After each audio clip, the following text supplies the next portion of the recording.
অধিকারের প্রশ্নে কোনো আপোষ আমরা করব না। এখানেই মৃত্যুবরণ করব। আমাদের 24 ঘন্টা লাগাতার অবস্থান কর্মসূচি অব্যাহত থাকার পাশাপাশি আগামীকাল দুপুর 2টা থেকে আমরা অনশন শুরু করব ইনশাআল্লাহ। এরপরেও যদি সরকারের বুঝোদায় না হয় আমরা আমার অনশনে যাব। এরপরেও যদি আমাদের প্রতি সরকারের কোনো দয়া না হয় আমরা অনশন করতে করতে আমরা শিক্ষকরা এখানেই মৃত্যুবরণ করব।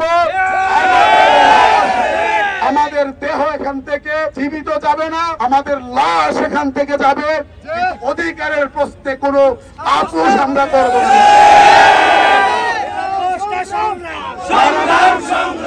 আপনাদেরকে ধৈর্য ধারণ করে সুশৃঙ্খল ভাবে আন্দোলন চালিয়ে যাওয়ার জন্য অনুরোধ করে রবিবার থেকে লাগাতার কর্মবিরতি